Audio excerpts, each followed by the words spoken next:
Boa noite, telespectadores do Fala Comigo. Hoje, no nosso primeiro podcast, vamos ter a honra de receber o Zé Paulo.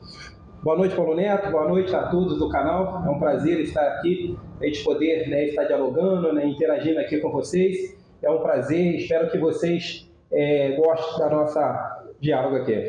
Hoje vamos bater um papo muito gostoso, vamos saber a origem do Zé Paulo, o que ele fez, o que ele faz. Muita gente acha que conhece o Zé Paulo, muito brincalhão na internet, a pessoa acha que ele é só o brincalhão no Facebook, né?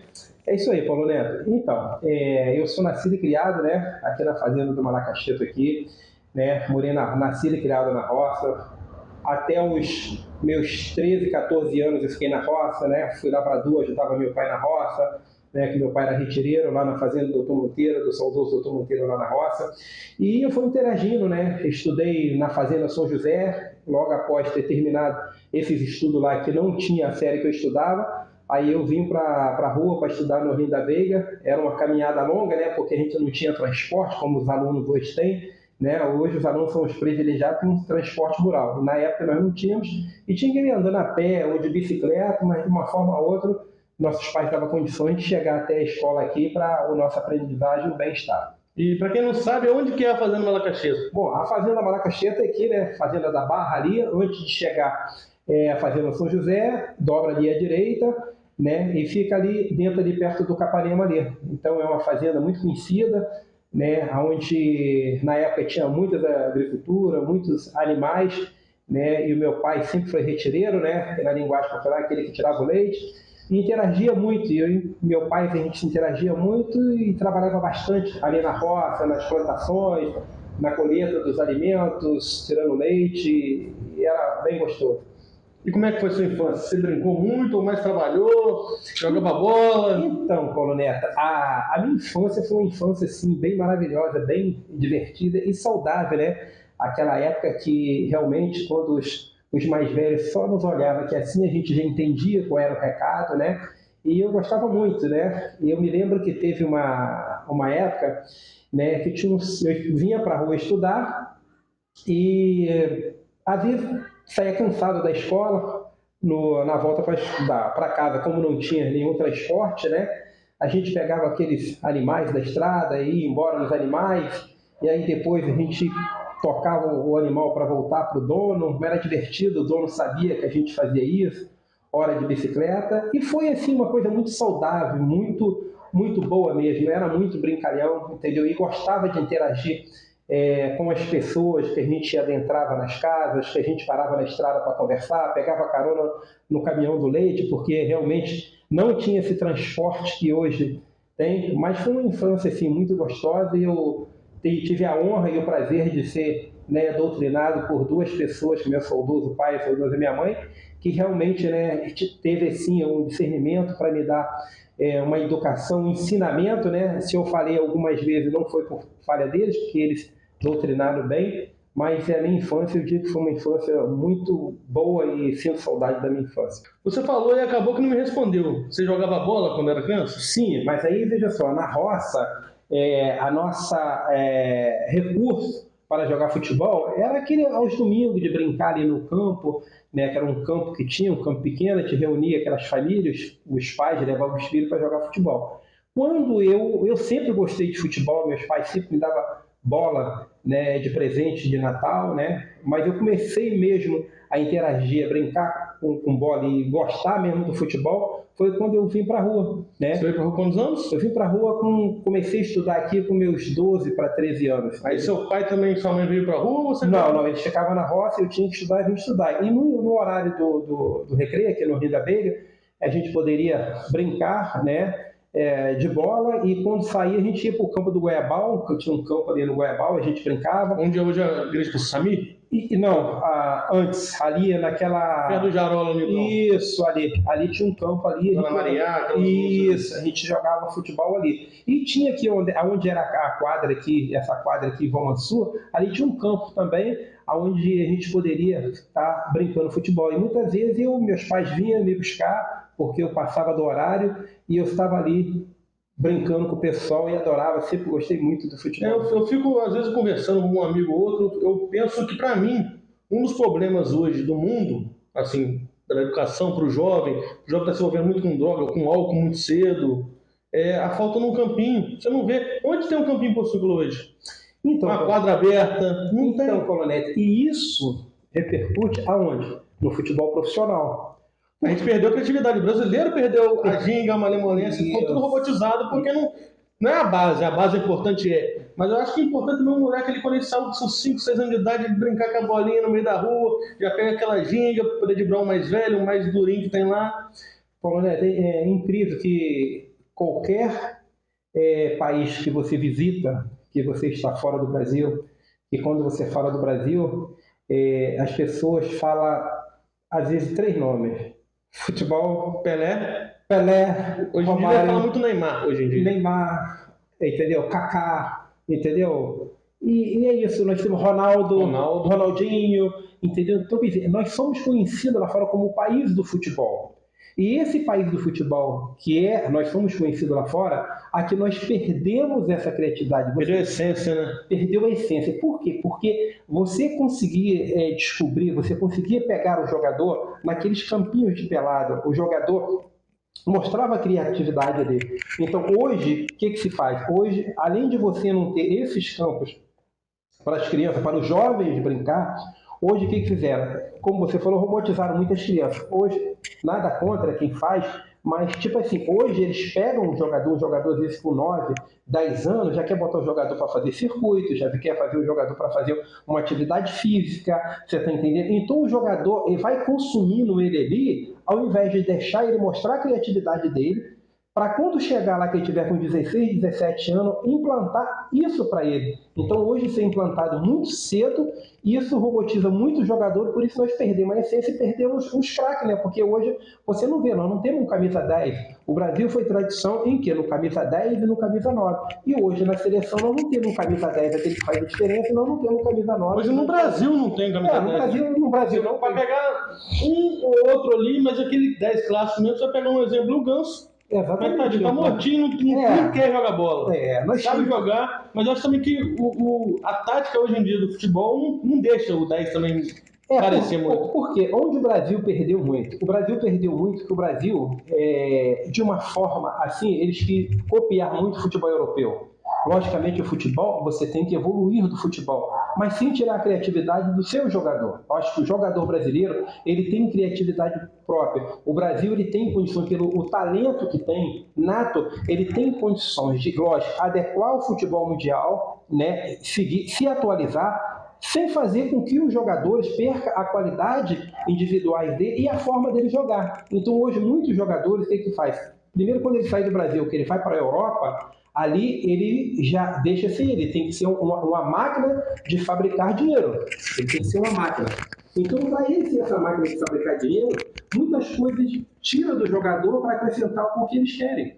Aí, quando você vai, né, para o Oriente Médio, é um futebol mais de força, um futebol mais rápido, que eles gostam. Mesmo assim, hoje nós não temos essa característica. Você vê que muitos jogadores brasileiros vão para o Oriente Médio e não se adaptam. Por quê? Por causa da criatividade, por causa da velocidade, que nosso jogador não tem. Os famosos ponta, que hoje lá é chamado de winger, right winger e left winger, ou seja, o ponta pelo lado esquerdo e o ponta pelo lado direito. Nós não temos isso no futebol brasileiro, nós não temos isso mais. Mas que nós precisamos ter esse futebol de campo, né, de várzea, como eles falavam, nós precisamos. Eu digo para você agora, teve um jogador que é daqui de Minas, esqueci a cidade aqui, de uma cidade pequena de Minas, que ele estava jogando no Porto, e ele foi vendido lá para o Hilal, onde que o Neymar está jogando. Só para você ter uma ideia, a Federação de Minas, né, e a Prefeitura Municipal, né, porque a Prefeitura Municipal que cedeu o campo para o clube, fizeram uma parceria, e esse clube, ele ganhou, que dá para sustentar ele mais ou menos uns 5 ou 6 anos. Ele ganhou muito. Sistema de solidariedade da FIFA, né? Mais ou menos 40 milhões, chama Treino Compensation. Ele ganhou em termos de mais ou menos 40 milhões de reais. Formador. Participou da formação do jogador. Esse clube ganhou 40 milhões de reais na venda desse jogador. E esse clube, o que fez? Logicamente, ele fez uma doação para a prefeitura, para que a prefeitura pudesse fazer outros campos e investir em outros jogos. Entendeu? Entendi. Então vamos voltar ao nosso assunto. A gente estava falando aqui que você vinha para a aula, acabava a aula, às vezes seu pai tinha que te buscar na rua, jogando a bolinha. Aí quando você formou, Qual foi a opção que você teve? Formou na escola ali, teve qual opção? Então, o que acontece? Né? Quando eu terminei a época que eles falavam, né, o ginasial, que era a 8ª série, né, que na realidade eu estudei até a 7ª série e terminei a 8ª série no Rio, porque tinha um cinema na praça e esse cinema, né, com o teu saudoso pai também, a gente frequentava aquele cinema lá. Eu fui assistir um filme e ali eu vi depois daquele canal 100 que aparecia aqueles gols maravilhosos dos jogadores, e eu vi uns paraquedistas, né? Mano, eu não tinha noção do que era aquilo, aqueles paraquedistas. E aí procurei saber o que era. E aí eu me lembro que aqui já tinha um paraquedista. Eu pedi informação, eu tinha que ir para o Rio de Janeiro. Então, e aí eu fui para o Rio de Janeiro, né? Meu pai tinha me dado a bicicleta, e eu vendi essa bicicleta, né? Fui para o Rio de Janeiro. Foi sem conhecer ninguém lá? Eu tinha uma tia que morava, tá? Eu tinha uma tia que morava, falei com ela e vendi essa bicicleta e fui para lá. Só que quando eu cheguei lá na casa da minha tia, a situação era difícil, eu tinha que me alistar para ter servido aí 1 ano, né? E a situação era muito difícil, né? Aí quando cheguei lá, aí eu fui, minha tia também não tinha boas condições para me dar o sustento e eu tive que trabalhar. Então eu cheguei lá com 17 anos, com 16 para 17 anos. Aí o que eu fiz? Eu fui trabalhar no Tinha SEASA. que esperar ainda 1 ano para poder alistar. Isso. Aí cheguei, me alistar e fui trabalhar no SEASA. O SEASA é um centro de abastecimento Distribuição de alimentos. onde que ele recebe e revende aos pequenos comerciantes. E eu fui trabalhar ali de carregar aquela caixa para ganhar um dinheiro, levava um legume para casa, outra hora levava um peixe que eu ganhava, e nisso eu consegui manter o sustento, ajudar a minha tia, né, para poder realizar aquele sonho, fazer os exames na Brigada Paraquedista, né, e graças a Deus eu consegui o meu êxito, né, depois de 1 ano, eu consegui esse meu êxito de ter ficado lá, né, 2 anos e por quase 3 anos, na Brigada Paraquedista, entendeu? E na época, ainda é uma tropa de elite do Exército Brasileiro, mas na época era muito difícil, muito mais de adentrar, como hoje, porque hoje tem os exercícios de cobrança que eles cobram, TAF, eles não são tão rigorosos como era anteriormente. E fora que até a informação é mais difícil, né? Naquela época, pouca gente sabia que existia essa possibilidade de chegar lá, listar e participar. Era difícil o transporte. Exatamente. A gente está falando de que ano isso, mais ou menos? Nós estamos falando isso de 80 e alguma coisa? Não, nós estamos falando de 79, 80, então, por aí. 79. Até a linha de ônibus aqui para o Rio vai ser difícil. Não, tinha um ônibus que era da empresa Natividade. Então, mas era um ônibus por dia. Era um ônibus que tinha por dia, parece que à noite. Não devia ser barato. Para a estrutura das pessoas na época. Tanto é que não era barato, que eu vendi a bicicleta, e essa bicicleta que meu pai me deu para me pagar a passagem e deu para eu também pegar o transporte até a casa da minha tia. E acabou o dinheiro. E aí, praticamente acabou o dinheiro. Pior que a bicicleta naquela época também era um bem, com valor alto, né? Aquela bicicleta Monareta, né, que todo mundo gostava. E aí, eu vendi essa bicicleta e fui. E aí, fiquei esse tempo na casa da minha tia, como eu te falei, fui trabalhar no SEASA.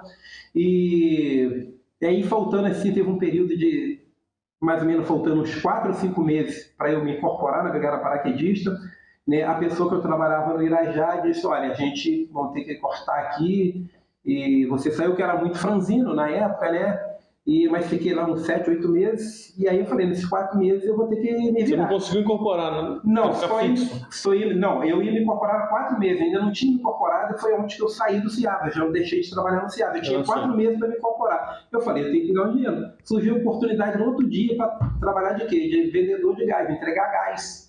E eu fui, né? Isso paralelo com o paraquedista. Paralelo ao paraquedista. Servia lá, mas na época não recebia? Não. Eu ainda não estava servindo. Eu estava fazendo os pré-exames para a admissão do paraquedista. Então você tinha que carimbar certificado, aí pegava aquela documentação, um dia fazia exame dentário, outro fazia exame físico, mas não era uma coisa sequência. Fazia aqui, daí a 2 meses, aí daí a 3 meses. Faltando 4 meses para eu me incorporar, eu já não estava trabalhando no SEASA, aí surgiu a oportunidade, eu fui trabalhar numa companhia de gás chamada Velhogás. Você quer trabalhar? Eu falei, vamos embora. Aí eu já estava acostumado a trabalhar aqui na roça e fui trabalhar. E no SEASA também não era pouco peso, caixa das coisas também? Mas no SEASA era no baixo. Só que quando eu fui trabalhar no gás, nesse caminhão do gás, que vendia o gás, você pegava muitos daqueles conjuntos habitacionais que era prédio de 4 andares e não tinha elevador. Então você tinha que botar aquilo nas costas e subir e entrava, mas você garantia ali o pão de cada dia. O negócio era não ficar parado. O Né? negócio era não ficar parado. Era aguentar os 4 meses que faltavam. Né? É isso aí. Aí depois de 4 meses, né, foi quando eu me incorporei na Brigada Paraquedista e graças a Deus obtive êxito lá, tudo direitinho, entendeu? Aí eu fazia parte da equipe de esporte do primeiro Exército, que na época era uma equipe muito forte, entendeu? No segundo ano, onde os melhores militares, que tinham as melhores notas no staff, seja na barra, seja na flexão, seja na corrida, era selecionada e tinha assim, um tratamento diferencial, seja na alimentação, seja no vestuário, seja não usava farda. E a sua parte lá destacava era o quê? Corrida? Corrida. É porque você falou que era franzino, então... Não, me destacava muito bem na corrida. Era muito bem na corrida. Na corrida e em barra eu era muito bom, entendeu? Era muito bem. E ali, mesmo que você não era bom, ali você ficava porque realmente a cobrança era muito rigorosa, entendeu? Passou quantos anos lá? Passei quase 3 anos. Né? Saiu de lá quantos anos? Saí acho que com 22, quase para 22, 21 para 22 anos, entendeu? Foi quando eu saí. E deu para juntar um dinheirinho, alguma coisa assim? Então, que ganhava, gastava? Na época você juntava, mas o que acontece? Você, né, eu vinha aqui sempre visitar a minha mãe e pai, você, né, sempre você queria trazer um presente, você queria trazer alguma coisa, né? Mas dava para sustentar. No segundo ano, que era melhor porque é considerado como militar engajado. No primeiro ano você ganhava um salário, no segundo ano... No primeiro ano você estava servindo, né? Servindo, no segundo já era mais o engajamento, onde você tinha um salário melhor, entendeu? Mas eu fui muito feliz na Brigada Paraquedista, entendeu? Aí quando saiu de lá, foi fazer o quê? Aí ficou desempregado de novo, né? Saiu de lá... Então, aí eu saí de lá, entendeu? Saí... Né, eu digo o seguinte, né, saí por opção própria, porque eu tinha feito um concurso para uma outra instituição militar e as coisas foram caminhando e tal, e depois eu vi que não era aquilo que eu queria para mim. E aí eu desisti, e aí comecei a trabalhar com futebol, entendeu? Mas de uma forma profissional para poder ganhar dinheiro. Então, né? Quantos anos você tinha quando você começou a trabalhar com futebol? Então, eu digo o seguinte, trabalhar com futebol mesmo... Tinha uns 24 para 25 anos. E trabalhava com o quê? Então, eu tinha saído do Exército, tá? Eu já tinha um dinheirinho, entendeu? Guardado. Eu estava fazendo esse concurso, fiquei uns 6 meses parado, que eu tinha um dinheiro. Depois eu fiz o concurso, fui aprovado em tudo, mas depois falei, pô, não é isso que eu quero. Aí parei, né? E aí saí, eu fui trabalhar na época com o presidente do Fluminense. Só que quando eu fui, sempre fui tricolor, né? Quer dizer, nós somos tricolores, né? Eu fui trabalhar com ele, mas não sabia que ele era o presidente do Fluminense. Quem né? que era o presidente? Chamava Gil Carneiro de Mendonça, que era o presidente do Fluminense. E ele tinha uma empresa em Jacarepaguá. Então eu fui convidado para ir trabalhar lá. Eu fui convidado para trabalhar na empresa dele, não no Fluminense. Na empresa dele.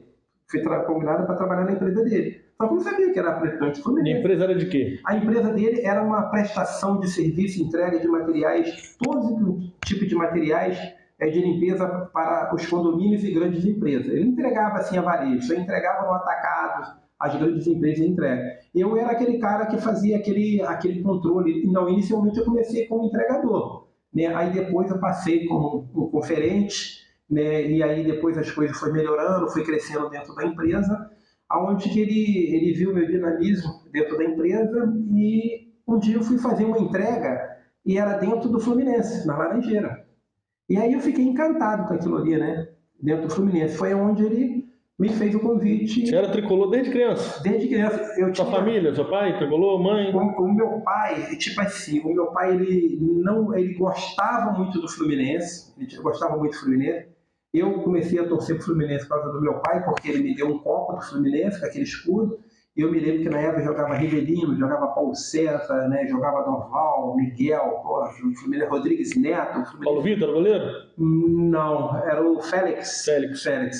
O Fluminense tem um timaço. Então eu passei a gostar do Fluminense. E chegando lá na Laranjeira, eu pude ver o treino do Fluminense e tal, fiquei encantado. E foi onde ele me fez um convite para trabalhar. Na época, não tinha o Vale da Laranjeira em Xerém. Tinha uma faculdade que chamava Faculdade Sonley, que era uma faculdade. E o Fluminense fazia as captações dos jogadores e levava para fazer a triagem nesse campo da faculdade. E aí ele me chamou para ir para lá para começar, né, a selecionar, ajudar a selecionar os jogadores e tal, fazer tudo direitinho. Eu comecei a fazer, comecei a gostar realmente daquilo, do que eu estava fazendo e sendo tricolor, fazendo no Fluminense, né? E as coisas foram evoluindo, ele foi melhorando o meu salário. Foi até que um dia, um momento,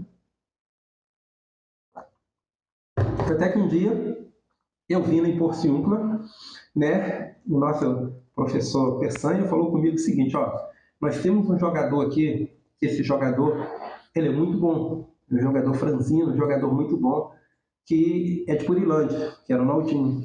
E aí eu falei, tudo bem. Mas você falou, me lembrou dele, muito tempo eu não ouço falar dele. Então, o Naldinho hoje ele está lá no interior de São Paulo, ele não joga mais futebol, ele é pastor, né, de uma igreja protestante lá em São Paulo, graças a Deus está muito bem ele lá, né, casado, tem a família dele.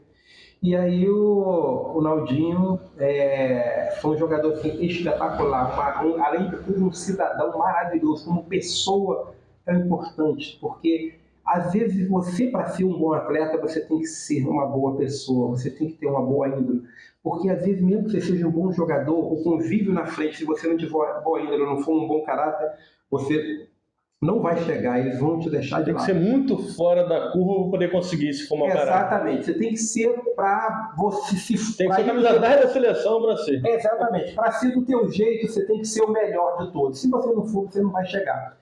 E aí eu levei o Naldinho. Só que aí, muito engraçado é o seguinte, porque aí... Isso quando mais ou menos eu não me lembro, na história? Eu não me lembro exatamente o ano, sinceramente eu não me lembro. Aí eu, além do Naldinho, eu tinha visto um outro jogador muito bom, branquinho, que era o Marcelo, da Bruna. Marcelo Machado, né? Marcelo Machado. Eu vi o Marcelo jogando, achei... Eu digo para você assim, hoje, se você fala assim... Até hoje, ele tá pesado. Eu joguei o ano passado, eu acho, contra ele. Eu também tô pesado. Mas aquele homem, se deixar dominar, ele gira e errou. O Marcelo, eu digo o seguinte, tem alguns jogadores aqui em Porciúncula, que no decorrer a gente vai falando, mas o Marcelo foi assim, o primeiro jogador que, sinceramente, até hoje eu não entendi porque ele não foi profissional.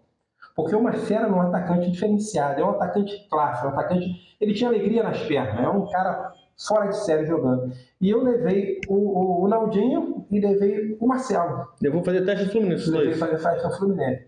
Mas o Naldinho passou e o Marcelo não passou.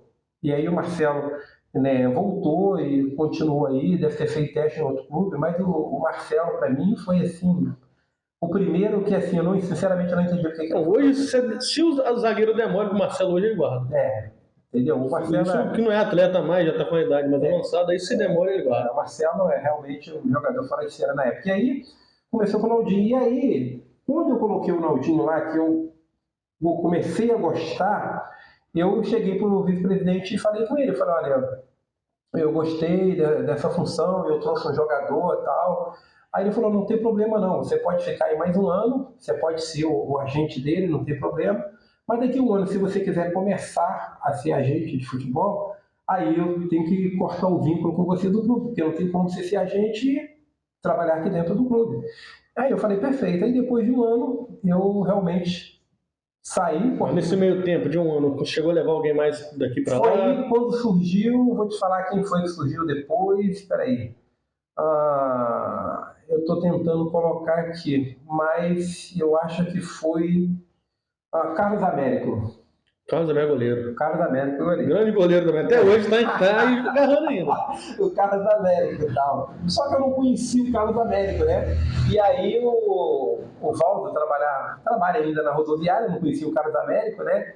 E aí o Valdo, né? Ele sempre ajudava assim, às vezes... Outro tricolor, né? E aí o Valdo, né, sempre tinha amizade com o motorista, às vezes precisava da documentação para levar dos jogadores, o Valdo fazia esse meio de campo com o motorista, muitas vezes até o Gerson, que é motorista do táxi, que era motorista da 1001, às vezes ele levava a documentação.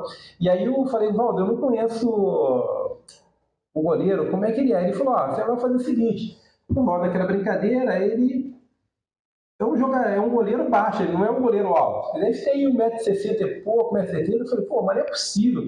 Pô, 1,60 m não tem como esse cara ser goleiro, né? E quando o ônibus chegou lá, coincidente mesmo, o ônibus ele chegou com o Gerson, né? Que era o motorista. Mas daqui a pouco eu vejo aquele cara grande chegando, era o cara da América, entendeu? Aí o cara da América eu levei pro Botafogo. Também foi muito bem, e os mistérios do futebol também ele não ficou. Né? E aí depois do Carlos Américo. Aí o Carlos Américo foi a hora que você teve que afastar. Deu uma...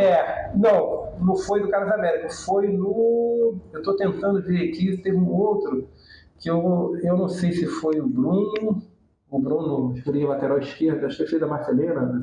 Bruno Marcelena, que foi ali, eu vou te falar uma coisa, cara foi um monstro. Ele chegou no Fluminense, ele não teve a menor inibição de nada, ele chegou lá, ele destruiu no treino, cara.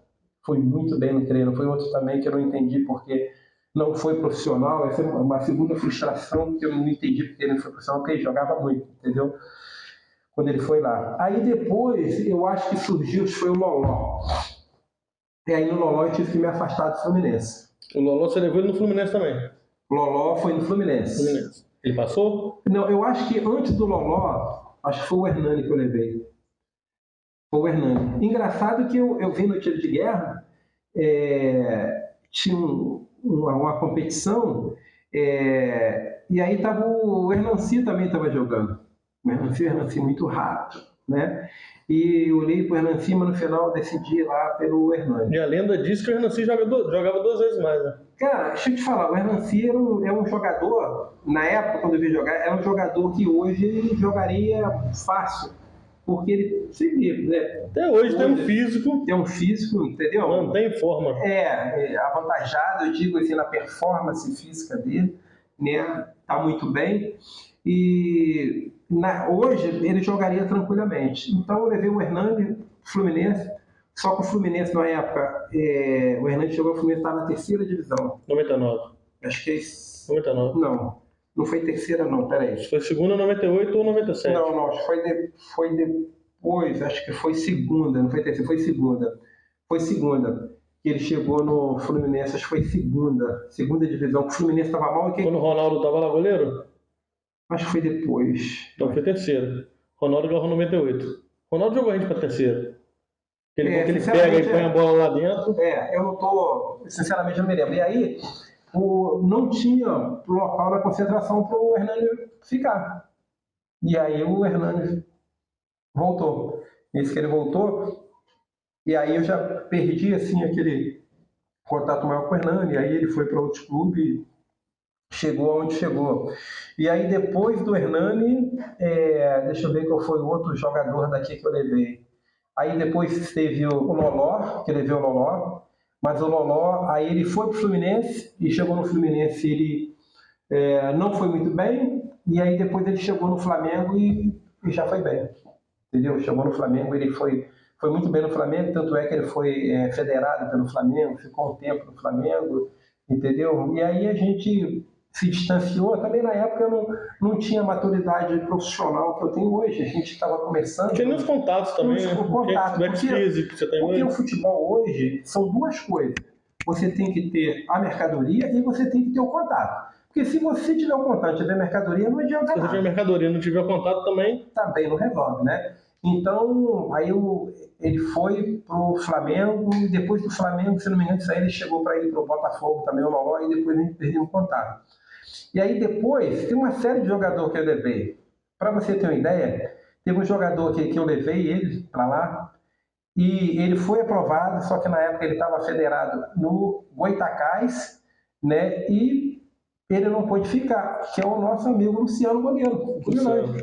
Ele me lembrou essa história, para você ver, são toda história do futebol que eu tinha me esquecido, e ele me lembrou, Paulo, você que me levou, tirou a primeira vez daqui. Levei ele Fluminense, só que ele estava federado no Goitacás, o Goitacás não quis liberar ele. E aí ele depois seguiu outro destino, que ele foi pro Tombense. Depois do Luciano, teve o Leandro Escurim. Leandro... Qual deles? Não, eu acho que antes do Leandro, depois foi o Luciano Mandi. Luciano Mandi também foi eu que tirei ele daqui e levei. Se você olhar no contexto geral, todos os jogadores profissionais que tem aqui consigo, quem tirou eles aqui a primeira vez foi eu. Nem que seja para um teste, quem levou foi você o primeiro. Pô, ó, Hernani, Luciano Mandi, Luciano Goleiro, Carlos Alberto, Loló, o Leandro, Marcelo, o filho do Gerson, Naldinho, o filho do Gerson, que é motorista de táxi hoje, que faz faculdade. O Jefferson. O Jefferson, eu levei o Jefferson também.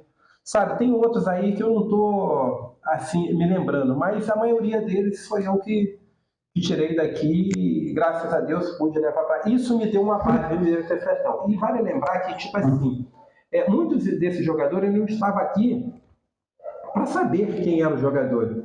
E aí o nosso professor Peçanha chegava e falava, ó, tem um jogador aqui, entendeu? Tem esse jogador. Então, eu posso dizer assim, eu e Marquinhos, além de a gente ter sido assim, praticamente criados juntos, assim, a nossa família assim, se entrosava, Marquinhos a gente estava sempre junto, né? Era sempre ele que me dava essas dicas, né, desse jogador, tem esse jogador. Porque ele trabalhava com isso aqui, com a molecada. Ele trabalhava com isso e sempre dava essas dicas, entendeu? O Poçuca é um celeiro de craque. Você pega a Biguá nos anos 2000 ali, ganhava tudo. Tudo disputava, a Biguá chegava e já levava. Exatamente. Era difícil o campeonato. Eu lembro quando teve aquela copazinha, se não me engano, que veio um time do Paraguai, veio um time de fora. O Poçuca ganhou até no feminino, ganhou tudo. Não, sempre você fez um bom trabalho, o Marquinhos sempre é um cara espetacular. Ótimo time passou por ali. Até hoje, né? Tem destaque ainda. Bom, tirando daqui, teve o Jean Carlos de Natividade. Jean Carlos, lateral do Fluminense. Foi eu que levei a primeira vez para lá, entendeu? Também. Teve outros aqui em Porciúncula também, que assim, na memória assim, às vezes a gente até esquece. Mas teve outros aqui de Porciúncula que eu também levei e não deu. E aí, chegou um tempo que aí eu cortei aquele vínculo com o Fluminense. Eu falei, eu tenho que trilhar outros caminhos. Entendeu? Mas já dava para ganhar um dinheiro nessa época? Não dava para ganhar. Era o salário mesmo do Fluminense? Não, o problema, você sabe o que era? Por exemplo, o problema é que você não tinha o dinamismo, a sabedoria e ser visionário. Você tem que ter visão. No futebol você tem que ter visão. E você tem que ver, essa mercadoria aqui, essa mercadoria eu não vou me desfazer dela toda.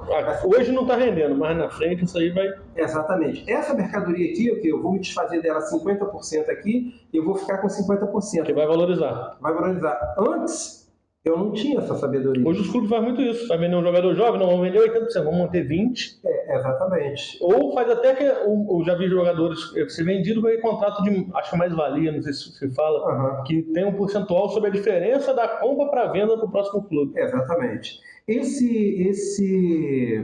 Hoje, além da nova legislação que a FIFA lançou, começou agora em setembro, né, onde eu estou estudando muito, né, ela mudou muito, ela dá muito amparo aos agentes, ela dá muito amparo também aos jogadores, entendeu? De uma forma assim, bem ampla, que não tinha lá atrás no passado, né? Só que anteriormente, os jogadores, ele com 15, 16 anos, às vezes ele não tinha um agente. Hoje o jogador com 10, 12 anos, ele já tem um agente. O jogador com 7 anos com a gente. Ele já tem um agente. Hoje ele já tem um agente. E às vezes, muitas das vezes, lógico, tem bons agentes que realmente incrementam no futebol, que fazem o futebol fluir, mas às vezes tem outros que às vezes atrapalham. Vemos vários casos aí. O Fluminense mesmo teve casos. Teve o caso do Marinho, o caso do Dalton, o caso desse rapaz Praxedes, que está no Vasco agora, né? Que acabou indo também para o Internacional. O Internacional é o time que mais pega isso. Traz para cá.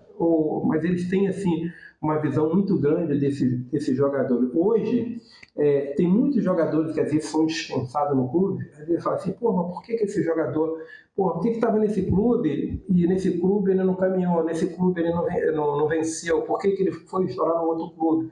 É porque às vezes quem está ali no clube, ele tem que ser mais visionário do que o próprio jogador. E às vezes a visão pode ser errada, né? E a visão pode ser errada. Eu me lembro, e isso é um caso público, que quando eu estava lá no Fluminense, o Pinheiro, que foi treinador, eu estava trabalhando junto com o Pinheiro, e eles iam mandar o Roger Flores embora. Teve a reunião e tal, logicamente que não foi eu que falei, né, porque eu trabalhava junto com o Pinheiro, mas eu participei da reunião. Naquela época, era o seguinte, quando se tinha um jogador que ia ser mandado embora, a diretoria todos que tinha que assinar, para dizer, ó, foi vocês que mandaram, não foi essa diretoria que mandou. E aí, quando eles chegaram que eles iam mandar o Rocha Flores embora, aí o Pinheiro levantou, falou, levanta a minha equipe. Aí já levantou e falou, olha, se for mandar o Roger Flores embora, nós também estamos saindo. Foi onde o Roger, eles seguraram o Roger, entendeu? O Roger, na época, ele sempre foi muito bom jogador, teve muita técnica, mas talvez por ele não precisar do futebol na época, ele ter uma família que sustentava ele, a mãe dele, né, era uma comissária de bordo da Varig, muito conceituada, entendeu? E dava aquelas condições financeiras para ele e não se preocupava muito ali com o futebol, mas sempre foi. E ainda tinha um time horrível do Fluminense na época para jogar junto, né? 98, aquela segunda divisão, que não tinha ninguém. Ele era um dos poucos ali que dava para salvar no time. O time era... Aí o cara acaba ficando preguiçoso mesmo. Aí o cara começa a... Desanima, né? Desanima, ficar preguiçoso mesmo, entendeu? E é isso, são muitas, assim, boas histórias que temos no futebol. Então, essa fase minha, como eu falei para você, de estar na roça, depois do exército com o futebol, e aí do Fluminense, depois desses jogadores, eu comecei a ter outras visões no sentido seguinte, poxa, eu quero uma coisa maior, como que eu vou fazer? E aí, um belo dia, tinha um treinador, que ele ainda tem ainda, que chama Edinaldo, ele trabalhava já há muito tempo fora do Brasil, no Golfo, né? E quando se fala Golfo, se fala assim naquela região ali, Emirados Árabes, Dubai, Bahrein, Arábia Saudita, e isso forma os países do Golfo, entendeu? E aí ele falou assim, olha, então uma oportunidade aqui para ir para a Arábia Saudita. E eu falei, pô, mas aonde é isso? Como é que se faz para ir para lá e tal? E aí ele me falou, ó, o país lá é assim e tal. Não me falou que era quente, né? E falou, só tem que ser passaporte. Eu falei, já tinha ouvido falar passaporte, enfim. Não falava nada de... Quantos anos você tinha essa época aí? Tinha uns... Sei que você não está querendo revelar a sua idade atual, mas vamos contextualizar. Eu não tenho problema com idade, não, mas eu acho que eu já estava com uns 30 anos, 30 e poucos. Isso não foi rápido, isso demorou 30 e poucos, entendeu? Porque mesmo depois que eu saí do Fluminense, que eu trabalhava lá na base, eu esqueci de falar, depois da faculdade, São Leite que tinha, foi aonde o Fluminense adquiriu o terreno. O Vale das Laranjeiras, o Vale das Laranjeiras, que começou a fazer. Então, lá atrás, quando não era o Vale da Laranjeira, eu comecei a trabalhar. E aí, quando apertou lá que enchia o campo d'água, o Fluminense tinha um campo do lado, que era do Duque de Caxias, que era o Caxias, que era um estádio muito bom que fizeram, e o Fluminense treinava lá, entendeu? Esqueci de falar desse detalhe. Então, eu tinha aí uns 30 e poucos anos, mais ou menos, 30 e poucos, 37, 38, não me lembro exatamente. E aí eu falei assim, pô, eu quero novos horizontes. E aí surgiu essa oportunidade, não, desculpa, antes de surgir essa oportunidade, que eu falei assim, poxa, eu tenho que surgir uma oportunidade, para aí eu falei assim, pô, vou montar um centro estético para mim. Porque a lenda que tinha na época que você trabalhava com cinema de estético, massagem, não sei. Aí brincavam, falavam assim, ele é massagista do Fluminense, que não sei o quê. Mas veja só uma coisa. Porque juntaram, né, o centro estético com você trabalhou no Fluminense. Isso, então, mas não foi, tipo assim, no Fluminense eu não trabalhei com massagem. Então, mas o que falavam, que você chegou a ouvir sobre isso? Cheguei, que você fazia massagem no Fluminense. Mas eu vou te falar, seria com o maior orgulho, entendeu? A posição de massagista hoje não é mérito nenhum. Olha só, a ida no Fluminense que foi muito bom, que quando 2010, acho que é isso mesmo, 2009 para 2010. Foi a época que você tem foto com o Fred, né? Fred. E quem chegou lá no Fluminense, vindo lá do Asa de Arapiraca, maior cabelão e tal? O Ciel, pô. Ciel. Foi em 2009 ou 2010, eu acho. Ciel estava, acho que no elenco de 2009. Porque o elenco quase caiu. Mas 2010 o Fluminense foi campeão, ele não... 2010, não estava mais. Entendeu? Foi onde eu... Você chegou a jogar aqui no Tombense. Chegou a jogar com outros amigos da família e tal. E depois, então eu conheci o Ciel lá. E tive a oportunidade lá, às vezes o Ciel estava com dor nas costas, apertado, mas não tinha nada. Então, quando eu saí dali, eu fui fazer um curso de estética. Eu fui para o Senai fazer um curso de estética e aí fiz massagem e tal, tudo direitinho. Porque eu botar um centro estético um dos maiores hotéis do Rio de Janeiro, que era o Hotel Sheraton. Entendeu? Eu coloquei o centro estético lá no hotel. Qual o Sheraton que você colocou? O Sheraton Niemeyer. Niemeyer. O Sheraton Niemeyer. Acho que tem na Barra também, tem vários lugares. a coisa bombou lá no Sheraton Barra. Tanto no Sheraton Barra, que quando eu estava no Sheraton Barra, eu tive a honra e o prazer, né, inclusive, eu vou te mandar foto para você ver, quem chegou lá na época, logo assim, depois do falecimento do irmão, foi o Leonardo, o cantor Leonardo. E aonde eu pude acompanhar ele por vários locais sendo massagista dele, entendeu? Do Leonardo. Foi uma coisa assim muito bacana. Então eu fiquei no Sheraton, a coisa cresceu, aí do Sheraton Niemeyer, eu também coloquei centro estética no Sheraton Barra. Só lembrar a galera aí que vai ter foto. O pessoal pode achar que tá contando mentira aqui, ó. Não. A gente vai ilustrar tudo com foto. Vai aparecer as fotos aí. Vou mandar as fotos aí, depois do Leonardo, eu do lado do Leonardo, tudo direitinho, entendeu? Então saiu do Sheraton Niemeyer, depois fui pro Sheraton Barra.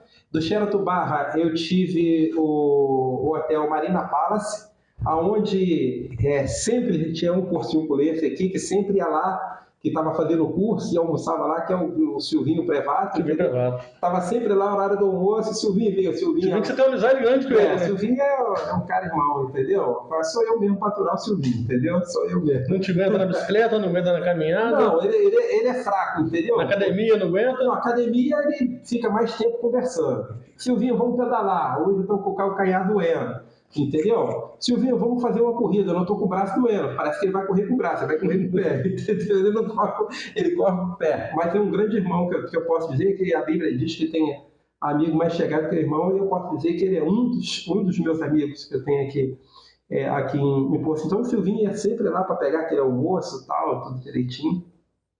E aí, depois do Hotel Marina Palace, eu fui também, tinha um hotel Pestana Angra, lá em Angra dos Reis, onde o Silvinho também, aí lá ele também foi com a família dele lá no Pestana Angra, estava lá o Silvinho presente, na amizade lá e tal, estava lá. E depois do Hotel Pestana Angra, eu peguei o Hotel Marriott, em Copacabana, na Avenida Atlântica. Então, eu fazia todo esse... Mas estava tudo interligado ou você fechava de um lugar para o outro? Não. Todos você fechavam ao mesmo tempo. Não, então, mas você foi aumentando a rede, então. Foi aumentando a rede, vários. Foi aumentando a rede, os profissionais, tal, tudo direitinho. Você deixou de ser o cara que fazia as coisas, passou a ser administrador. Aí, o que eu fiz? Aí eu comecei a ganhar mais dinheiro do que no futebol. Aí eu dei uma parada com o futebol.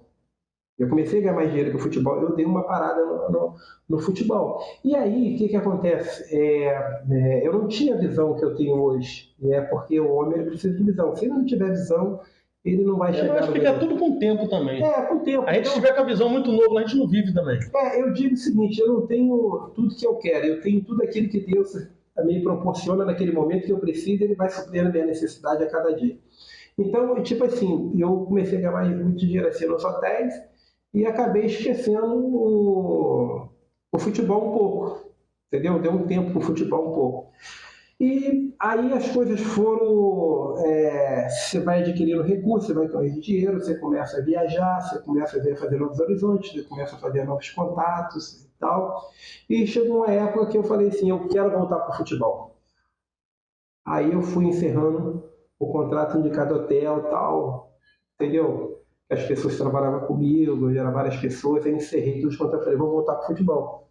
E aí quando eu falei, vou voltar para o futebol, surgiu a oportunidade para ir para a Arábia Saudita. Aí o treinador, o Edinaldo Patrício na época, me chamou, tem uma oportunidade para você ir para a Arábia Saudita. E aí, como que é isso? Pô, vamos embora, entendeu? Só que ele não falou que a cidade, era um país muito quente. Que era deserto. É um local onde eram os muçulmanos, como que era a religião, né? Como era a alimentação. Costumes. Tradicionalmente, nós somos um país de cristãos, né? A maior parte da nossa população, né? Sem aqui discriminação de raça, cor, sexo, religião, nós você não discute, né? Cada um, Deus tem um espaço para cada um que achar que é melhor. E aí eu falei, fui embora. Só que quando eu cheguei lá, eu fui para Madina. Madina, para vocês terem ideia, é como se fosse a Aparecida do Norte da religião dos árabes. E lá tinha Meca. Meca é aquele templo dos muçulmanos que eles têm, que quando tem o Ramadã é o jejum dos muçulmanos, que eles ficam 30 dias, de 7 horas da manhã até 8 horas da noite. Sem alimentar. Não pode comer, não pode beber, não pode nada. E é sério. Isso aí, eu estava vendo um pouco, tem uma pesquisa, tem influenciado muito nos atletas de lá. Sim, mas o que Nos atletas muçulmanos, né? Sim. Não só de lá, porque eu já vi até casos na Europa de jogador que desmaiou em campo porque estava sem comer por causa do Ramadã. Sim, mas por causa eles estão jogando na Europa, mas por causa da religião. Não é então, falando assim, por causa da religião, ele tem uma perca no desempenho dele pela religião não poder se alimentar no horário. Exatamente. E aí, né, continuei lá na Arábia e eu fiquei, Paulo Neto, caros amigos, eu fiquei 7 meses só comendo frango árabe. 7 meses. Se bobeasse, eu voltava voando para o Brasil. 7 meses. Quase virou um frango. Quase virei um frango. Por quê? Eu não sabia dirigir, né? Eu não falava o idioma, né? Não tinha ônibus lá, não tinha metrô, não tinha nada. E o cara que te levou? Tava com você lá não? Então, mas aí, tipo assim, o cara lá, ele era o popstar do treinador. Ele era hoje como o treinador Jorge Jesus do Hilal. Ele era um brasileiro mais ou menos assim, entendeu? Então, tipo, eu aproveitei a oportunidade e falei assim, vambora, entendeu? Vambora. E você foi fazer o que lá? Então, eu fui trabalhar como ajudante dele lá para ajudar no clube, pegar roupa, ser o cara que falava o seguinte, ó, eu tô precisando disso, era o interlocutor dele pro clube. Mas aí quando eu cheguei lá, eu falei, pô, mas como que você quer que eu seja interlocutor? Eu não falo inglês. Ele, pô, mas você não falou nada. Eu falei, pô, mas você também não perguntou, né? E aí eu falei, foi aquela coisa na marra, entendeu? Era um gesto, né? Gesto, ele escrevia bilhetinho, levava lá, entendeu? E era isso. Ficou 7 meses nisso. 7 meses inicialmente, mas posso dizer foi uma as 2 maiores experiências que eu tive na vida, tipo assim, como profissional de coisa, foi na Brigada Paraquedista, quando eu servi, e foi no Oriente Médio. No Oriente Médio, graças a Deus, eu cresci como pessoa, eu cresci como profissional, eu aprendi muito a entender o meu próximo, entendeu? A procurar ajudar o meu próximo, porque eu acho que na vida você precisa disso, né? Porque nem Jesus Cristo viveu só porque ele precisou dos 12 apóstolos. Ele precisou dos 12 apóstolos, entendeu? Jesus chorou, entendeu? Então eu falei assim, pô, eu tenho que interagir melhor com o meu próximo, entendeu? Por quê? Porque eu estava num local deserto, 7 meses, eu vi que eu era tratado bem por eles, né? E aí depois de 7 meses, né, ali naquele clube, aí eles me deram uma oportunidade para me aprender a dirigir, entendeu? Tipo assim, sabia dirigir? Eu sabia dirigir, mas não fora. Eu tinha receio por causa das leis, porque... A língua é diferente, como é que você vai saber se o guarda te parar, como é que vai... Então, se você for pego, por exemplo, se você for pego na Arábia Saudita sem habilitação, você está preso. Então não tem conversa, nem multado, você é preso. Você é preso, lá tem muita pena de morte, dependendo do crime. Então, se você causar um acidente com vítima, você vai acabar sendo preso. Então eu falei assim, poxa, eu estou num país novo, já estou esse tempo aqui sem falar o idioma, não vou dirigir. Então eu falei, não vou dirigir.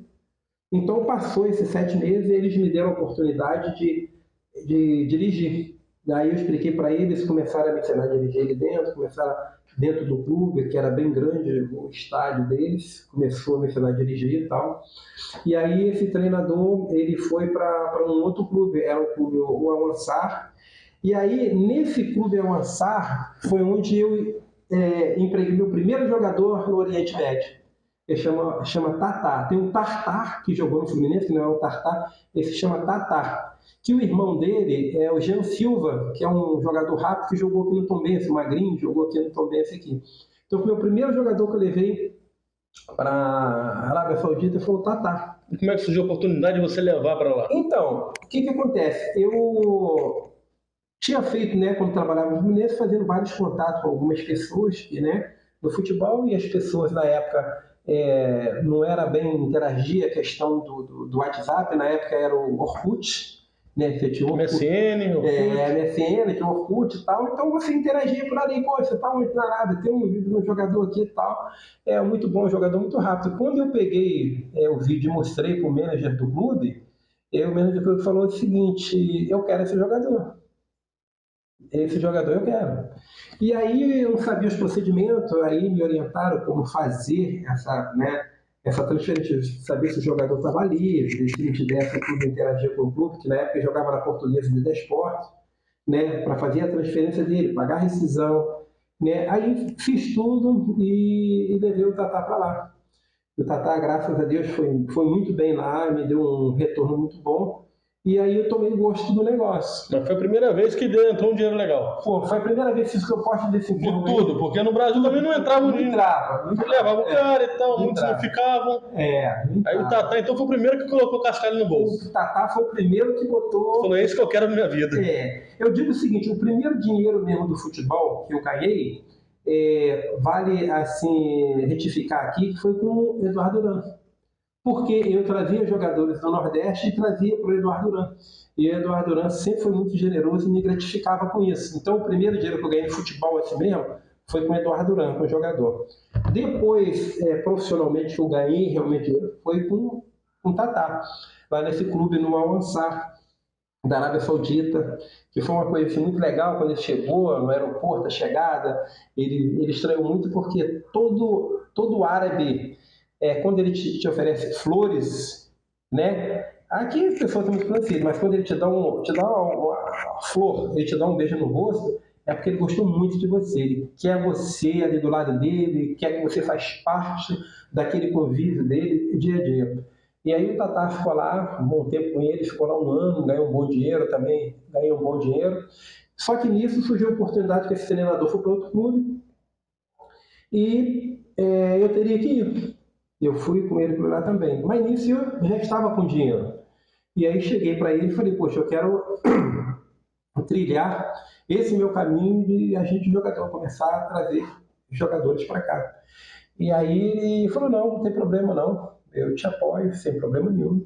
Sem problema nenhum. Nisso que eu falei com ele que surgiu a oportunidade para eu ir para o Bahrein, porque o Bahrein é vizinho da Arábia Saudita, só que tem a ponte do Golfo Pérsico. Essa ponte do Golfo Pérsico, você demora aproximadamente de carro para atravessar ela umas 2h30. Então, eu acredito, não sei exatamente, mas ela deve ter uns 50 quilômetros mais ou menos. É uma ponte muito, muito distante, uma ponte que realmente ela balança muito, entendeu? E aí eu fui para o Bahrein, trabalhar no Bahrein, né, num clube. Só que eu falei, quando eu cheguei lá, eu falei para o manager do clube que eu queria ser agente. Ele falou, não, fica um tempo aqui trabalhando. Aí fiquei lá uns 8 meses trabalhando com ele. Então, aí surgiu a oportunidade, né? Eu estava no Bahrein, que Bahrein é próximo, ele fica entre a Arábia Saudita e Doha, Catar ali, ficaria no meio ali.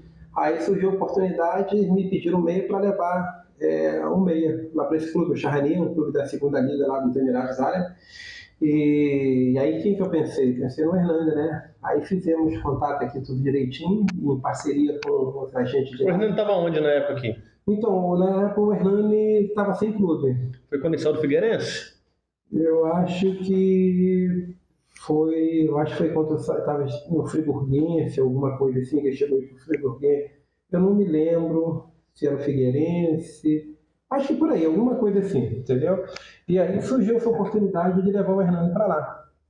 E aí o Hernani foi, tipo assim, o segundo jogador, né?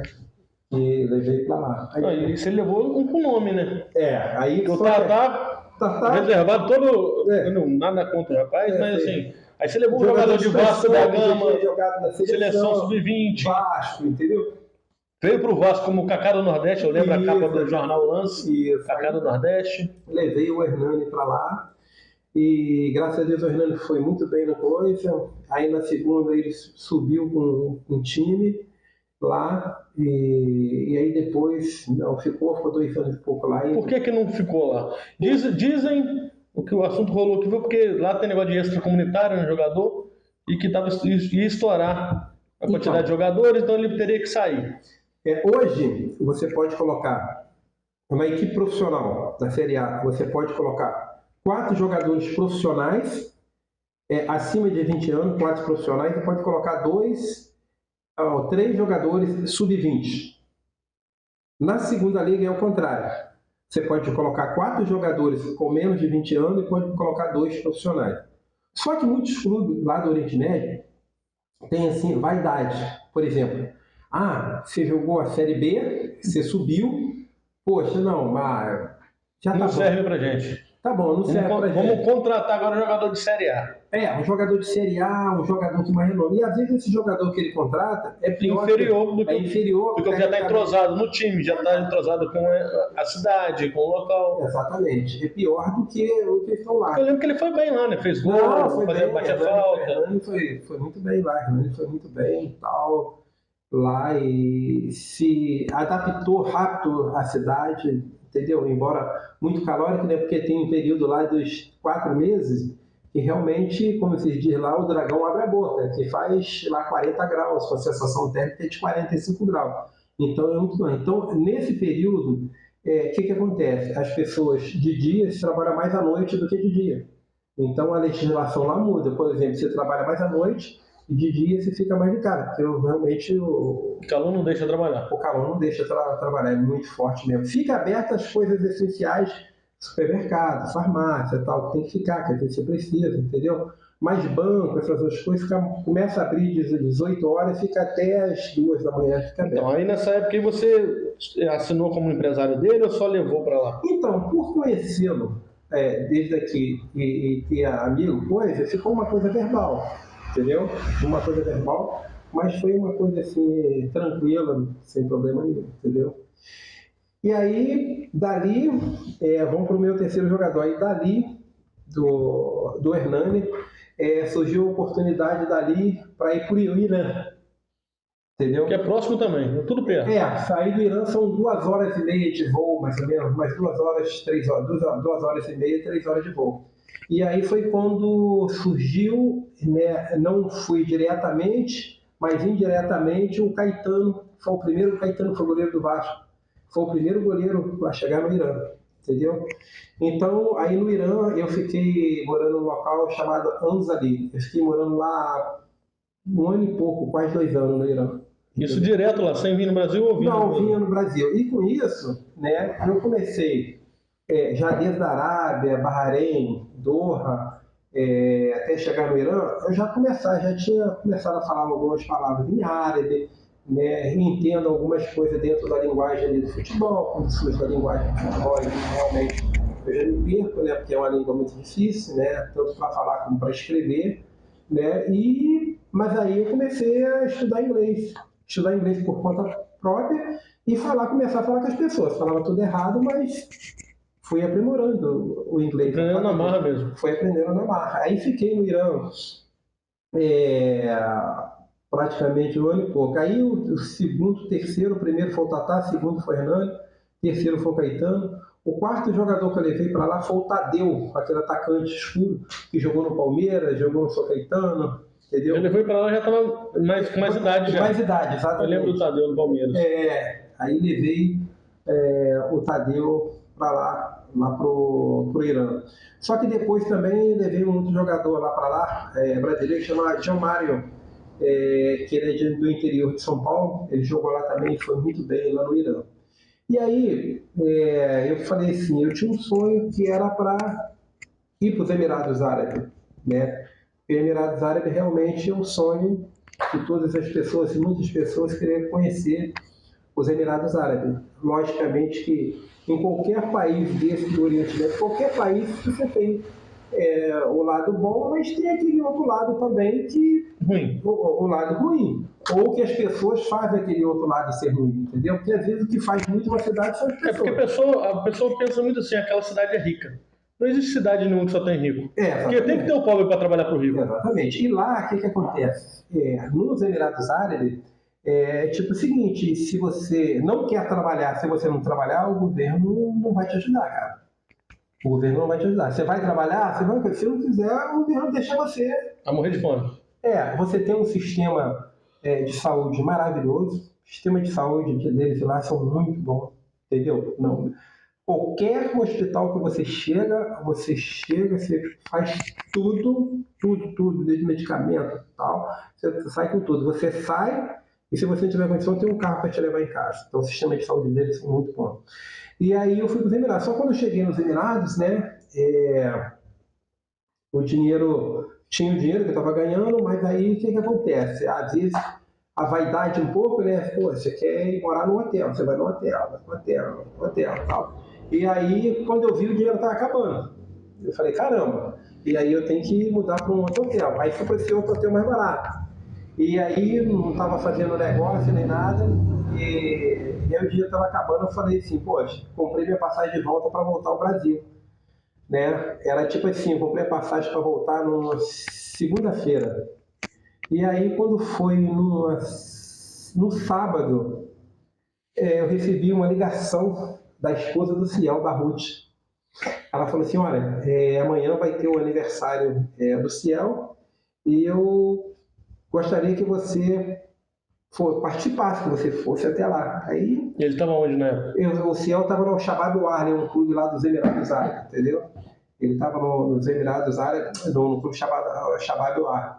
E aí eu fui para esse aniversário, que é um hotel que tem numa avenida chamada Sheikh Zayed Road, que é uma das maiores dos Emirados, um hotel maravilhoso, é uma cobertura muito bonita, e foi reservado aquilo ali para o aniversário do Ciel.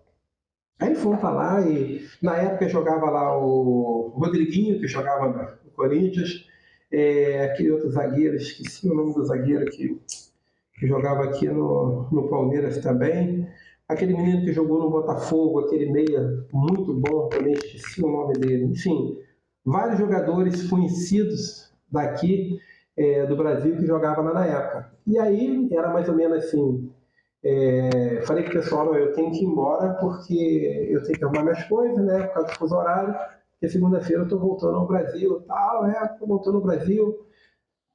Aí o Ciel falou, não, cara, se você tiver com muita dificuldade, não tem problema, você pode ficar lá em casa um tempo até você... Depois eu falei, poxa, Ciel, poxa, muito obrigado e tal, mas eu vou fazer o seguinte, eu quero voltar ao Brasil, quero ir ao Brasil, ver a família e depois eu volto. Nisso que eu estou descendo o elevador, né? E aí tem um segurança do hotel, vai e me chama, ele falou, olha, o príncipe Hamed quer falar com você. Eu não sabia, por exemplo, o senhor Hamed quer falar, eu não sabia que ele era príncipe, entendeu? E aí quer falar com você. Aí meu inglês não era muito bom, mas sabia, mas tinha uma garçonete no hotel, que ela era de origem portuguesa e ela falava inglês fluente, ela foi interna e tal. Aí ele perguntou, porque o time dele, que é hoje, eu fiquei sabendo depois que era o Ajman Clube, estava querendo um jogador que tinha jogado no Palmeiras, que estava na Coreia, que chamava Luiz Henrique. Pô, e o Luiz Henrique, poxa, quando eu fui para o Rio de Janeiro, que morava perto da casa dos pais dele, entendeu? Ele era bem pequenininho, bem mais novo que eu, e aí queria esse jogador, e eu tinha o contato do jogador. E aí fiz o contato com ele, com o agente dele, resumindo, aí levei o Luiz Henrique para lá. Aí que foi realmente o maior dinheiro que eu ganhei no futebol até então. Aí levei lá para o Ajman Clube. Vem embora na segunda? Aí na segunda eu não pude vir. Aí eu fui lá para a casa do Ciel, fiquei um pouco lá na casa do Ciel, né? E até esperar o jogador chegar. Mas eu digo o seguinte, foi com o convite de aniversário da Ruth, da esposa do Ciel, que me fez fazer o negócio e dar continuidade lá até hoje, né? Esses são os planos de Deus. Meio que já estava querendo desistir, né? Tava vendo o dinheiro acabar, não estava vendo mais ninguém. Porque eu acho o seguinte, Paulo Neto e ouvinte, eu acho que quando você tem um deserto, que você está passando aquele deserto, além daquele deserto, Deus está estudando, Deus está vendo. O que lá na frente, ele vai propor para você não sabe. Então, eu digo que se estiver no deserto, mantenha esse fim, que uma hora isso passa, entendeu? Vai passar.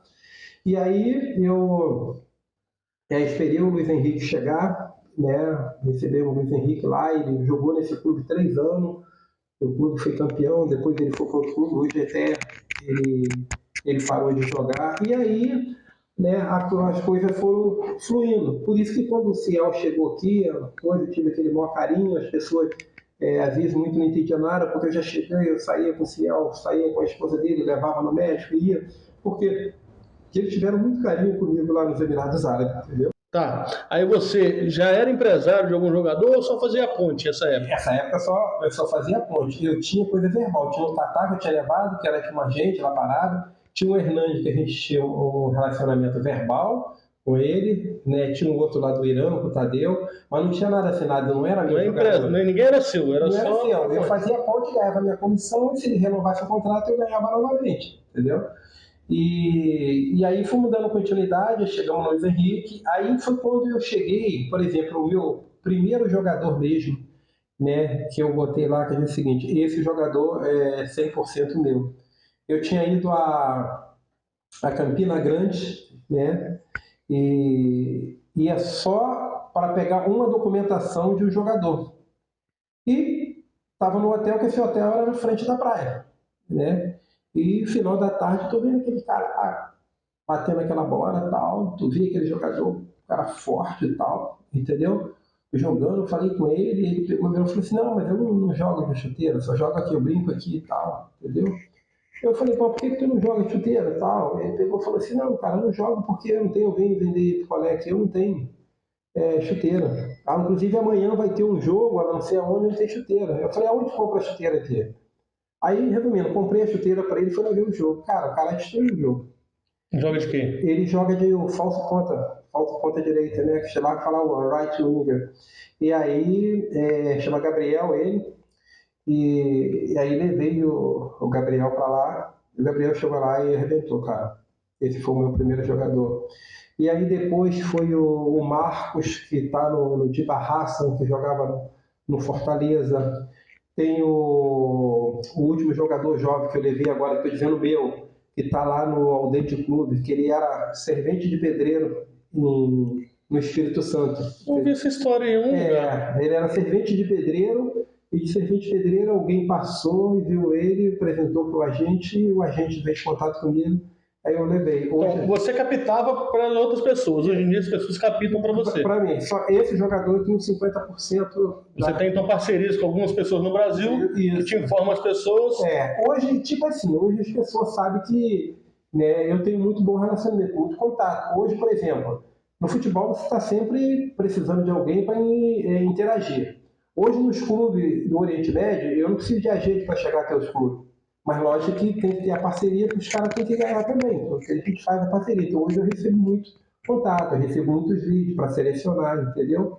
E agora, recentemente, o último jogador que eu levei em parceria foi o Arthur Rezende, que jogava no Ceará, que está lá no clube da Arábia Saudita. Arthur Rezende é aquele volante, entendeu? Então, meu mesmo, hoje eu tenho 5 jogadores no Oriente Médio. Tem um na Arábia Saudita e 4 nos Emirados Árabes. E esses jogadores são jogadores jovens, são jogadores sub-20, que, logicamente, agora, daqui a uns 6 meses, 7 meses, terá a renovação, eles terão a renovação dos contratos, e aí é onde realmente você possa, né, ganhar um bom dinheiro. Pode aparecer outra equipe interessada em comprar o jogador. O passe é seu. Isso, o jogador. Agora, a vida do jogador no Oriente Médio, principalmente nos Emirados Árabes, é um paraíso, é uma cidade muito bonita, entendeu? Ela te proporciona várias coisas. É uma cidade que, se você não tiver um bom controle com o dinheiro que você ganha, você gasta muito. Você quer carro luxuoso, apesar que carro, o clube dá para você, carro lá, coisa. Apesar que carro lá é barato. Carro lá é lixo. É lixo. De vez em quando você vê lá, pelo menos, eu nunca fui, né? Eu vejo às vezes em vídeos Ferraris abandonadas, McLaren abandonada. Tem muito. Cara, estraga alguma coisa, o cara vai encostar isso aí, comprar outra. Lá tem uns depósitos, por exemplo, o cara, ele estava andando no carro, teve um acidente na rua. O cara pega o carro, deixa lá, não manda consertar. O cara vai lá e compra outro carro, entendeu? O Camaro aqui, quando estava no auge, aqui assim, o Camaro lá estava sendo largado. E o combustível lá também é barato, né? Barato. O combustível lá está equivalente aqui a... Deixa eu ver, lá está 80 e pouco de ramo, está mais ou menos... Não chega a 80 centavos o litro da gasolina. Eles falam que lá o combustível é mais barato que a água? Não, nada, rapaz. E lá, por exemplo, eu nunca vi gasolina aditivada. A gasolina lá é uma gasolina só. Porque acho que só no Brasil tem esse negócio, não? Eu não sei. Não, tem outros países que... Não mas falando assim, porque pra lá não existe álcool. Álcool lá não tem álcool. Tecnologia do Brasil. Lá não tem tecnologia do Brasil. Lá tem a gasolina. Então não mistura muito, né? Tem duas coisas lá que são muito baratas.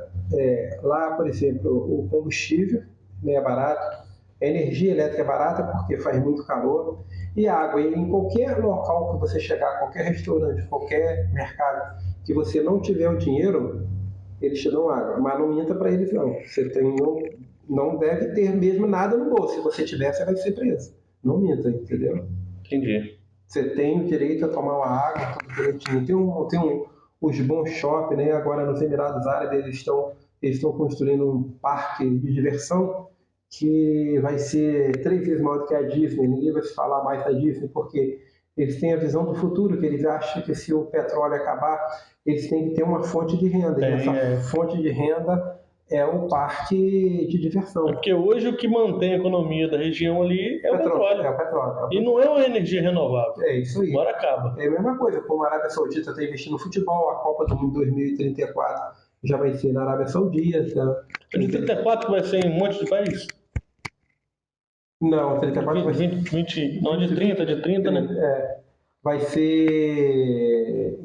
Deixa eu ver, não. Vai ser agora, a próxima Copa agora, pô. A próxima Copa é Canadá, México e Estados Unidos. É. Mas tem uma outra, se não me engano, que é no centenário da FIFA.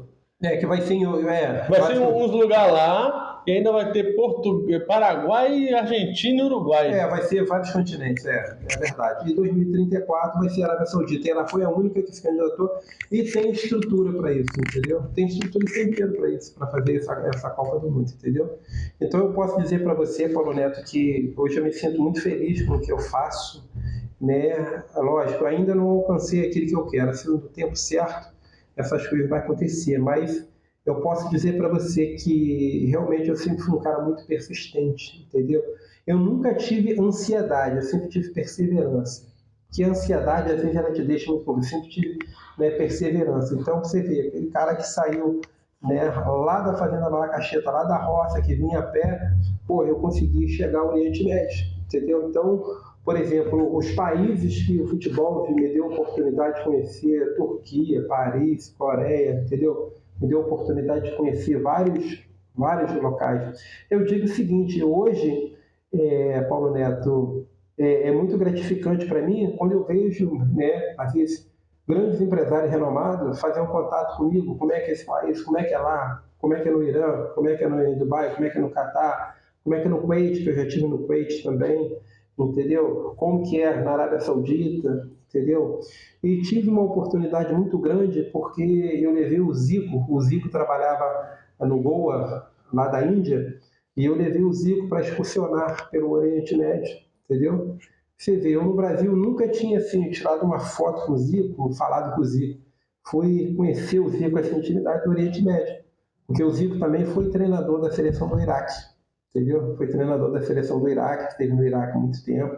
Estive no Iraque também, Iraque é uma cidade muito rica lá também.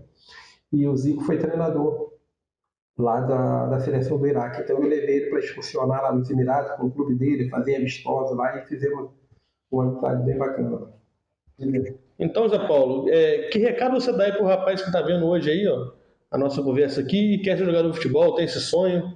Então, acho que primeiramente, né, além dele ter esse sonho, primeiramente, ele tem que ter disciplina, entendeu? Você tem que ter disciplina, ter boa vontade, primeiramente, estudar, não deixar de estudar, porque muitos jovens hoje, o que ele faz? Ele deixa os estudos, abandona os estudos, começa a jogar em um clube de futebol, aí para os estudos, tanto é que hoje, os clubes hoje não permitem que jogadores jovens fiquem na concentração, porque a legislação não permite. Então você vai lá, se o jogador tem 10, tem 11 anos, tem 12, ele vai lá, faz o teste, vai uma vez por mês, a família leva, então não é permitido ficar na concentração como era antes. Primeiramente tem que ter a disciplina, está estudando, né, e tiver qualidade, poxa, vai à luta, não abandone o teu sonho, seja perseverante, não tenta querer ser um jogador da noite por dia, passo a passo, tem etapa, você com 9 anos você vai ter uma etapa, com 10 anos vai ter uma etapa, com 12 você vai ter...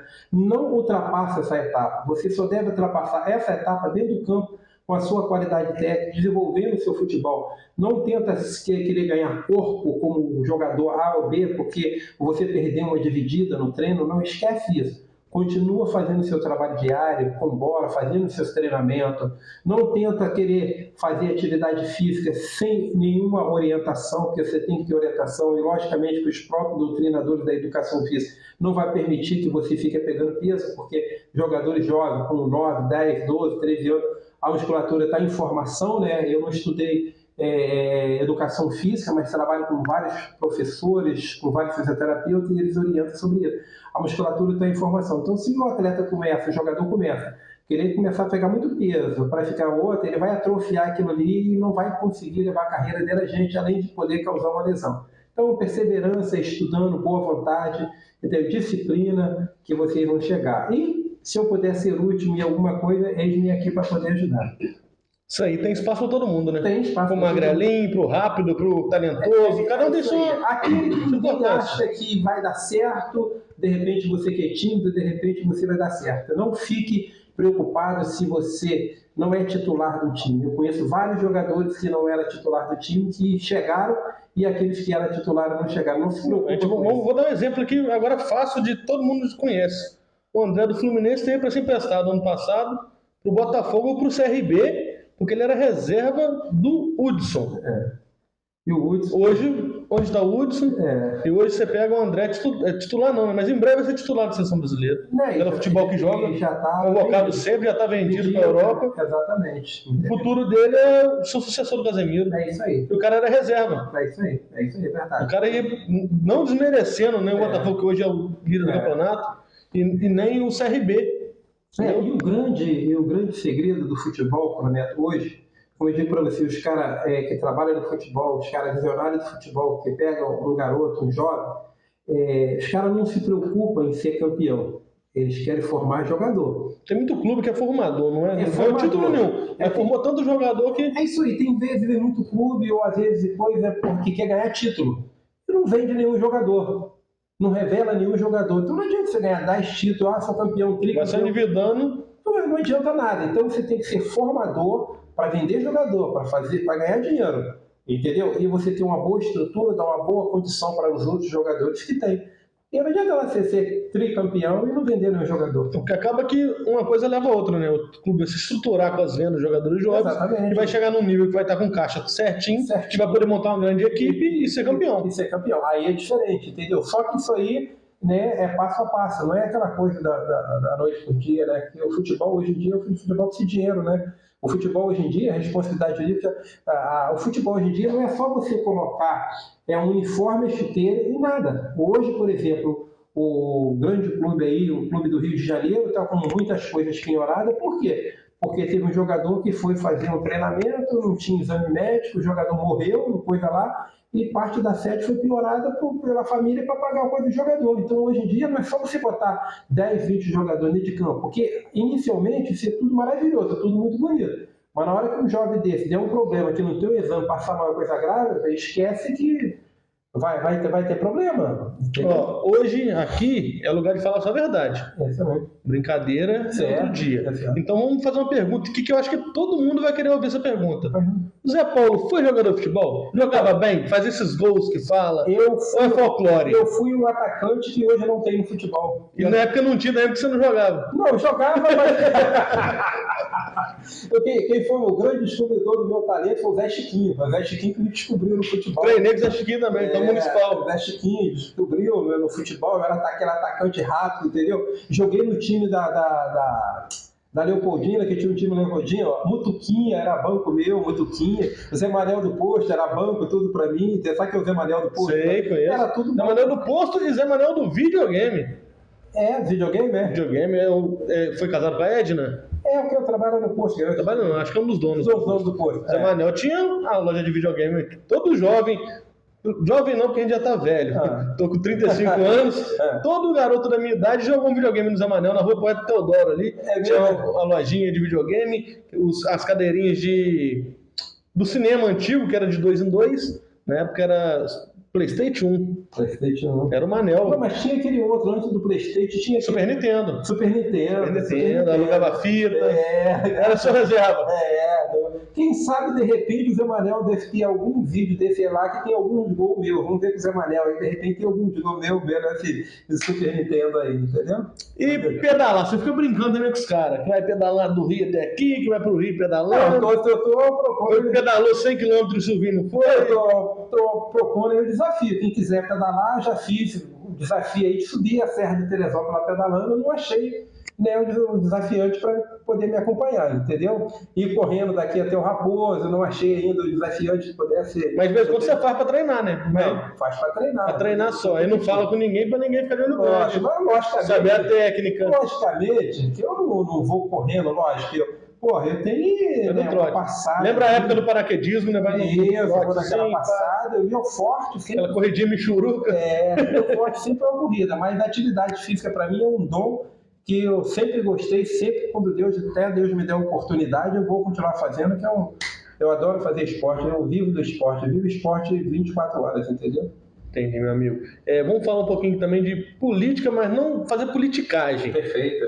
O Zé Paulo, muita gente não sabe. O que você já fez no Porciúncula sem ninguém saber? Então, Paulo Neto, não vamos começar por Porciúncula, vamos começar por Natividade, né? Ali na entrada de Natividade, tem um bairro, aquele bairro que chama Ilha. Né? Aquele bairro ali foi feito ali, aquelas casas populares, vamos dizer assim, que ela era encosta mais ou menos do morro, quando descia, aquilo ali ficava cheio de lama, ratos, baratas ali, tudo direitinho.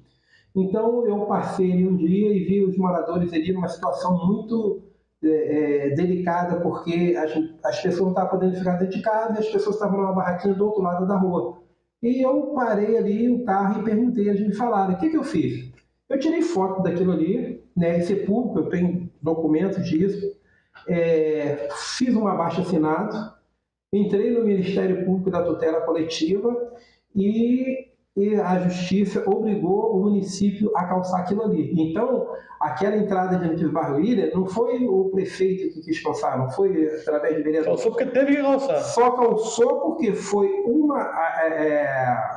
abaixo-assinado. Uma ação coletiva que vocês fizeram. Uma ação coletiva que eu fiz e a Justiça obrigou a calçar aquilo ali na atividade. Voltando para aqui, né, a gente fala, né, a gente tem uma cidade maravilhosa, Porciúncula, uma cidade assim, que é uma cidade muito aconchegante, eu posso dizer assim, né, Porciúncula, né, aonde você vai, você tem uma pessoa que você conhece, você pode bater um papo, você pode conversar, e hoje, às vezes, nas grandes cidades você não tem isso, né, porque a falta de insegurança, né, tudo isso gera isso, né. Uma hora dessa, por exemplo, nós podemos sair daqui tranquilamente, nós vamos para a praça, nós vamos conversando. Nós vamos dormir no banco da praça hoje, que o que vai acontecer é alguém acordar, eu ou você, que é muito conhecido aqui, para trazer para casa. Está passando mal, está bêbado, no caso que eu bebo, está bêbado, vai levar para casa. Exatamente. Nós temos aqui também, Paulo, na questão da segurança, nós temos aqui uma grande vantagem. Por quê? Porque quando você está no grande centro, que você precisa do auxílio da polícia, você tem que ligar para o telefone, que seja PRF, que seja Polícia Militar ou Polícia Civil, só que vai para uma central, dessa central vai para aquele batalhão, daquele batalhão vai comunicar as viaturas até chegar no local, às vezes demora uma hora e meia. Já fez o que tinha que fazer? Aqui em Porciúncula nós temos a vantagem, nós temos o privilégio, poxa, de você ligar 190 aqui, você já cai aqui na companhia aqui do lado, em 5 minutos... E todo mundo conhece, falou assim, aqui na rua tal, perto do bar tal, perto da casa tal. Aqui é fulano de tal, tá falando, cara, pô, tô chegando aí já. Tô chegando rapidinho. Já te conhece? Isso, nós temos que valorizar isso aqui. Tem a polícia que trabalha. Hoje o Porciúncula tem uma polícia que trabalha. Exatamente. Nós temos combate as coisas erradas. É isso aí. E o que acontece? Eu, na época que eu entrei no Instituto de Educação aqui, eu vi que o Instituto não tinha internet, computadores. Laboratório de informática. Laboratório de informática, exatamente. E não tinha. Então, eu consegui um laboratório de informática para os alunos lá do Instituto. Então, hoje, se os alunos do Instituto eles têm um laboratório de informática... Hoje nem deve ser mais os computadores da época, porque tem um tempo. Tem um tempo. Mas na época era até mais difícil, porque era mais caro. Entendeu? Eu consegui esse laboratório de informática com o Instituto, né? Graças a Deus consegui. Tinha aquele bairro Vale Verde, que o bairro Vale Verde, ele não tinha uma água encanada, era uma água que vinha de um poço lá de cima. Uma mina lá de cima. Uma mina que vinha lá de cima, onde teve problemas com leptospirose, uma família lá. Então, na época... eu nem lembro o nome da família que teve esse problema de leptospirose. Eu também entrei com uma ação na tutela coletiva e, graças a Deus, na época, a justiça obrigou a colocar água lá hidratada, água tratada para as pessoas de lá. Além disso, eu consegui aqui para o município de Porciúncula, né, com o senador, na época o senador Crivella, consegui 2 máquinas, né, para a Secretaria de Agricultura, que na época trabalhar, né. Agora, no ano passado, eu consegui uma verba para o município para que fosse colocado ar-condicionado na escola. Não sei se deu para colocar em todas, mas a verba veio, eu tenho isso documentado, que veio para colocar ar-condicionado, né, a climatização nas escolas, entendeu? Eu trouxe também uma verba aí, considerada para a Secretaria de Saúde, uma emenda para a Secretaria de Saúde. Por quê? Porque a gente não pode pensar só na gente, tem que pensar no próximo, entendeu? E pensar no futuro que a gente pode precisar também, né? Exatamente, porque a cidade, quanto mais a cidade vai envelhecendo, entendeu? As pessoas vão precisando mais da medicina, entendeu? As pessoas, então, a tendência da cidade é precisar mais da medicina, por quê? Porque as pessoas vão se envelhecendo mais, entendeu? Vai precisando da medicina. Então, eu consegui essa emenda, né, para o município, muito feliz, e estou pronto aí para ajudar mais o município. E em breve também, eu estou com uma grande parceria aqui para o município da área da saúde, que em breve estarei, né, podemos estar marcando e falando exatamente só sobre isso. Estou só oficializando com as pessoas que quem é de direito aqui no município, que eu já conversei hoje, semana que vem estou indo ao Rio, né, para oficializar isso em termos de documento e trazer esse bem para a coletividade, para o nosso município aqui, para a área da saúde. Isso aí. E seu Zé Paulo, estamos chegando no final da nossa conversa. Conversa que a hora passou, a gente nem viu. É verdade, entendeu? É verdade. Tem mais alguma coisa que você quer falar? Ou você quer deixar um recado para quem está assistindo? Paulo Neto, não, eu estou super sim, foi muito prazeroso, né, ter você aqui, né, conversando, né, você é uma pessoa que interage muito bem, né, com seu saudoso pai, né, que a gente tinha uma amizade assim desde lá de trás, né, com seu avô, né, a tua família, entendeu? É muito prazeroso isso, ter você aqui e ter essas boas recordações. E eu quero dizer para você o seguinte, Paulo Neto, sempre que precisar, eu estarei aqui pronto para esclarecer qualquer dúvida que quiser. Você que é porciunculense, você que não é porciunculense, está aqui nessa cidade, nós temos que ter sempre o pensamento positivo. Eu sou assim, não sou referência para ninguém. Eu sou assim, aquela pessoa persistente que um dia lá atrás, quando a coisa esteve desfavorável, eu não desisti. Então você nunca desista dos seus sonhos. O seu sonho, ele não vai ser realizado quando você quiser. O seu sonho vai ser realizado quando Deus permitir. Então respeita o processo, respeita esse dinamismo de as coisas acontecerem na sua vida naquele momento certo. Não deixe. Vamos cuidar, vamos zelar para a nossa cidade. E tudo que você puder fazer de bem para a nossa cidade, sem politicagem, vamos fazer, porque todos nós seremos abençoados. Quero deixar um abraço para vocês todos e que Deus abençoe vocês ricamente. Então, mais tarde, daqui a pouco, daqui a mais ou menos umas 3 horinhas, eu vou estar indo para o Rio de Janeiro para assistir depois da manhã o jogo, né? Hoje é quinta, amanhã sexta-feira eu já estou no Rio, sábado tem Flusão, final da Libertadores. E qual é o seu palpite? Então, Paulo Neto, olha só, até iria para o jogo, mas não vou mais para o jogo, porque, né, tem outros aqui, compromissos aqui, né? Antes, Paulo Neto, de falar do jogo, eu queria deixar um agradecimento agora, porque recentemente, né, eu perdi a minha mãe.